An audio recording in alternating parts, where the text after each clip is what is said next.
The 13th century Delhi Sultanate stood at the absolute height of its wealth and stability. It was an empire running smoothly, flush with vast resources and unquestioned military dominance. At the center of this vast empire sat a ruler named Muhammad bin Tughlaq. He possessed a famously sharp, analytical intellect, paired with a highly erratic and dangerous ambition. In this court, power was absolute. A sultan's spoken word did not go through committees or debates. It acted as a force of nature that instantly decided life, death, and the daily reality of millions. Then, without warning, a new order echoed through the stunned royal court.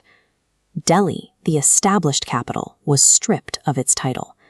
With a single decree, a thriving civilization was forced into a massive, non-consensual geopolitical experiment. The new seat of power would be an entirely different city, Daulatabad. This map shows the 13th century Indian subcontinent. Tracing a line to the center, you find Daulatabad. To the Sultan, this geography was mathematically perfect. From here, troops could deploy equally fast to northern borders or southern coasts, creating an incredibly efficient control zone. But the royal decree contained a fatal flaw. The Sultan demanded the administration move, but he did not stop there. He ordered that every single citizen of Delhi, every merchant, every family, every beggar on the street, must abandon their homes and march roughly 900 miles south to the new capital. A coldly calculated logistical map instantly morphed into an impossible, brutal mandate for the millions of people living inside those borders. The forced exodus rapidly emptied the streets. The elderly, pregnant women, and young children were thrust onto unforgiving dirt roads, carrying whatever lives they could pack into their arms. They walked for weeks directly into scorching heat.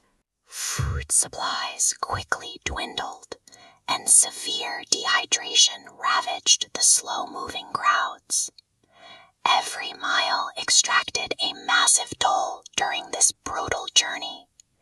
Those whose bodies gave out from the intense physical exhaustion simply collapsed on the road and were left behind in the dust. Back in the north, a once thriving metropolis was methodically drained of its population. One of the greatest cities in the medieval world fell eerily silent. The ruler's rigid administrative theories completely ignored the biological limits of the human beings required to execute them. When the exhausted survivors finally arrived at the new capital, they found a harsh reality waiting for them. The promised sanctuary offered no relief. The arid central plateau severely lacked the fresh water and agricultural infrastructure needed to support hundreds of thousands of displaced refugees. Confronted with mass starvation, heat casualties, and mounting administrative chaos, Muhammad bin Tughlaq finally recognized the massive miscalculation in his grand plan. He issued one final, humiliating order regarding the new capital. The survivors were told to pack up, turn around, and walk all the way back to Delhi. Top-down geopolitical strategies shatter the moment they collide with raw environmental constraints and basic human needs. By the time the return journey concluded, thousands of citizens had died on the roads.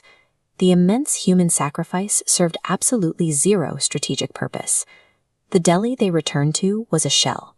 The local economy was shattered, the vibrant culture uprooted, and the intricate stone architecture loomed over practically empty streets.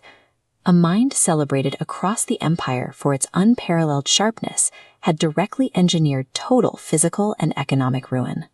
History leaves us staring at the wreckage, forcing us to ask, does a high IQ and absolute authority actually guarantee the ability to make a sound, rational decision?